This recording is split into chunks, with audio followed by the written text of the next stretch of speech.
নমস্কার, আমি জ্যোতিষ দেবজ্ঞ মাতৃসাধক অমিত শ্রী। আজকে আলোচনা করব প্রতিটি লগ্নের ক্ষেত্রে তার অধিপতি গ্রহের প্রভাব কতটা। সকল লগ্নের ক্ষেত্রে তার অধিপতি গ্রহের প্রভাব কতটা এই নিয়ে আলোচনা করতে হলে প্রথমেই আমাদের মনে রাখা দরকার যে শুধুমাত্র লগ্নের অধিপতি গ্রহের প্রভাব অনুযায়ী একটা সামান্য ধারণা জ্যোতিষ সম্বন্ধে হতে পারে, কিন্তু নির্দিষ্টভাবে প্রেডিকশন করতে হলে সেই সকল গ্রহের অবস্থান, গ্রহগত অবস্থা এবং শক্তির ওপর নির্ভর করতে হয় এবং অন্যান্য গ্রহ দ্বারা সেই গ্রহগুলি দৃষ্ট কিনা বা অন্য কোনো গ্রহের সঙ্গে সেই গ্রহগুলি কোনো রকম সম্পর্ক সৃষ্টি করেছে কিনা, এই সব কিছুর ওপর নির্ভর করে তবেই সঠিক এবং নির্ভুল প্রেডিকশন দেওয়া সম্ভব হয়। যারা বৃহৎ কুষ্টি করাতে চাইছেন, অর্থাৎ লাইফ টাইম প্রেডিকশন চাইছেন, অথবা যারা 5 বছর, 10 বছর, 20 বছর বা 30 বছরের ইয়ারলি প্রেডিকশন চাইছেন, তাদের জন্য এক খুশির খবর। আপনারা এখন থেকে আমাদের কাছে পেয়ে যাবেন পার্সোনালাইজড হরোস্কোপ। আপনার জন্ম তারিখ, সময় ও স্থানের ভিত্তিতে আপনার নিজস্ব হরোস্কোপ, যা আপনারা পিডিএফ ফরম্যাটে অথবা কালার প্রিন্ট কপি অর্থাৎ হার্ড কপির মাধ্যমে পেয়ে যেতে পারেন। আপনারা আপনাদের প্রয়োজন মতো 8697190840 এই নম্বরে ফোন করে অর্ডার দিতে পারবেন। আজকে আলোচনা করব শুধুমাত্র মেষ লগ্ন নিয়ে। মেষ লগ্নের অধিপতি মঙ্গল এবং অষ্টমপতি মঙ্গল। যেহেতু লগ্নপতি বা মূল ত্রিকোণ মঙ্গল, তাই এক্ষেত্রে অষ্টমস্তের অশুভ প্রভাব একেবারে নষ্ট হচ্ছে। ফলে মঙ্গল সামগ্রিকভাবে শুভ ফলই প্রদান করবে। যদি এই অধিপতি গ্রহ মঙ্গল শুভভাবে অবস্থান করে এবং কোনো শুভ গ্রহ দ্বারা দৃষ্ট হয়, তবে এই দশায় বা অন্তর্দশায় নিশ্চিতভাবে সেই ব্যক্তি জমি, গাড়ি, বাড়ি ইত্যাদি শুভ ফল লাভ করবে, কর্মক্ষেত্রে বিশেষ শুভ ফল লাভ করবে, প্রভূত অর্থ উপার্জন করবে। এবং এই মঙ্গল যদি অশুভ হয়, তাহলে অর্শরোগ, রক্ত সংক্রান্ত পীড়া, চোট, আঘাত, পক্ষাঘাত এবং মূত্রাশয় সংক্রান্ত সমস্যা দেখা দিতে পারে। এবার বলবো দ্বিতীয় অধিপতি এবং সপ্তম অধিপতির কথা। মেষ লগ্নের দ্বিতীয় এবং সপ্তম অধিপতি হলো শুক্র।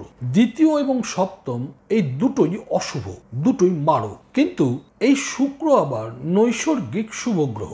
যেহেতু শুক্র নৈসর্গিক শুভ গ্রহ, তাই এই শুক্র যদি কোনো শুভভাবে অবস্থান করে, কোনো শুভ স্থানে অবস্থান করে, অথবা অন্য কোনো শুভ গ্রহ দ্বারা দৃষ্ট হয় বা একত্রিত হয়, তাহলে নিশ্চিতভাবে এই দশা এবং অন্তর্দশায় সেই ব্যক্তি অত্যন্ত শুভ ফল লাভ করবে। এই সময় মান সম্মান লাভ, প্রভূত আর্থিক উন্নতি, বিলাসবহুল জীবনযাপন, প্রেম প্রীতি ভালোবাসার সফলতা লাভ, মধুর দাম্পত্য জীবন ইত্যাদি ভোগ করবে। এবং এই শুক্র যদি অশুভ হয়, তাহলে চক্ষুরোগ, কিডনি বা মূত্রাশয়জনিত সমস্যা, যৌন সমস্যা এবং অসৎ চরিত্রের অধিকারী হয়ে থাকে। অনেক জ্যোতিষীর মতে মেষ লগ্নের শুক্র মারক হলেও কখনোই মৃত্যুকে ডেকে আনে না।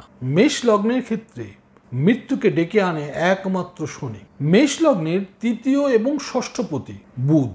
তৃতীয় এবং ষষ্ঠ স্থান দুটো স্থানই অশুভ স্থান এবং এই তৃতীয় এবং ষষ্ঠ স্থানকে বলা হয় উপচয় স্থান। এই উপচয় স্থানে বুধের অবস্থান শুভ ফল দিতেই পারে। আবার এই বুধ যদি কোনো শুভ গ্রহ দ্বারা দৃষ্ট হয়, যেহেতু বুধ বালক গ্রহ, তাই যদি কোনো শুভ গ্রহ দ্বারা দৃষ্ট হয় বা কোনো শুভ গ্রহের সঙ্গে সম্পর্ক সৃষ্টি করে, তাহলে সেই গ্রহের ফলাফল প্রদান করে। তৃতীয়, ষষ্ঠ, অষ্টম এবং দ্বাদশপতি যদি পাপ মুক্ত হয়ে বা শুভভাবে কোনো শুভ ঘরে অবস্থান করে, তাহলে এই দশায় অশুভ ফল থেকে সেই জাতক নিবৃত্তি পায়। উদাহরণস্বরূপ বলা যায়, মেষ লগ্নের তৃতীয় এবং ষষ্ঠপতি বুধ যদি একাদশে শনির রাশিতে অবস্থান করে, তাহলে এই দশায় জাতক বিশেষ উন্নতি লাভ করতে পারে। এই সময় জাতক তার তীক্ষ্ণ বুদ্ধি দ্বারা জীবনে সফলতা লাভ করতে সক্ষম হতে পারে। ফলে জাতকের এই বুধের দশা সামগ্রিকভাবে ভালোই কাটবে আশা করা যায়।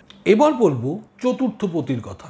মেষ লগ্নের চতুর্থপতি হলো চন্দ্র। চতুর্থ স্থান বোঝায় সুখ স্থান। তাই এই চতুর্থ স্থানের চন্দ্র যদি শুভভাবে অবস্থান করে, তাহলে এই দশায় জাতক অত্যন্ত সুখ লাভ, গৃহলাভ, শান্তি লাভ এবং মান সম্মান লাভ করতে পারে। যদি চন্দ্র অশুভ হয়, তাহলে এই সময় বিভিন্ন দিক থেকে বদনাম, মানসিক অস্থিরতা, দুশ্চিন্তা, বদনাম ইত্যাদি সমস্যা দেখা দিতে পারে। এছাড়াও চতুর্থপতি চন্দ্র অশুভ হলে পিতার শারীরিক অবস্থার অবনতি ঘটে, কারণ চতুর্থ স্থান হলো নবম স্থানের অষ্টম স্থান। এবার বলবো মেষ লগ্নের পঞ্চম অধিপতির কথা। মেষ লগ্নের পঞ্চম অধিপতি হলো রবি। এই রবি রাজযোগ কারক। যেহেতু ত্রিকোণপতি রবি এই দশায় জাতক প্রতিযোগিতামূলক পরীক্ষায় নিশ্চিতভাবে সাফল্য লাভ করে। এই সময় প্রভূত মান সম্মান লাভ, ক্ষমতা বৃদ্ধি ইত্যাদি শুভ ফল লাভ করা সম্ভব হয়। যদি এই রবি অশুভ হয় বা নিচস্থ হয়, সেক্ষেত্রে সম্মান হানি হয়, আত্মবিশ্বাসের অভাব দেখা যায়, সেলফ কনফিডেন্স ক্রমশ কমতে থাকে।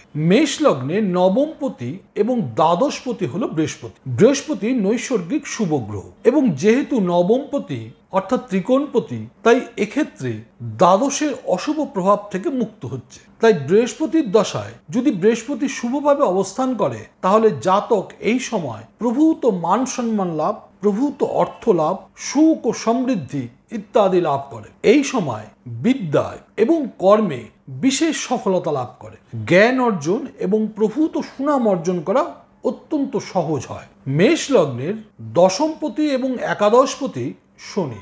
যেহেতু শনি নৈসর্গিক অশুভ গ্রহ, তাই মেষ লগ্নের ক্ষেত্রে দশমপতি অর্থাৎ কেন্দ্রপতি এবং নবমপতি অর্থাৎ ত্রিকোণপতির শুভ প্রভাবে কোনো রকম রাজযোগ সৃষ্টি হয় না। এছাড়াও শনি একাদশপতি। একাদশ স্থান হলো নিরপেক্ষ বা নিউট্রাল স্থান, সুতরাং এই স্থানের অধিপতি ক্ষমতা থাকে না, তাই রাজযোগ সৃষ্টি করতে পারে না। আজকের আলোচনা থেকে আপনারা জানতে পারলেন মেষ লগ্নের প্রতিটি অধিপতির গুরুত্ব কতটা। আজকের ভিডিও এখানেই শেষ করলাম। যদি ভিডিওটি ভালো লাগে তাহলে অবশ্যই মেষ লগ্নের জাতক জাতিকাদের এই ভিডিওটি ফরওয়ার্ড করুন। ভালো থাকবেন, সুস্থ থাকবেন। আবার দেখা হবে পরবর্তী ভিডিওতে। নমস্কার।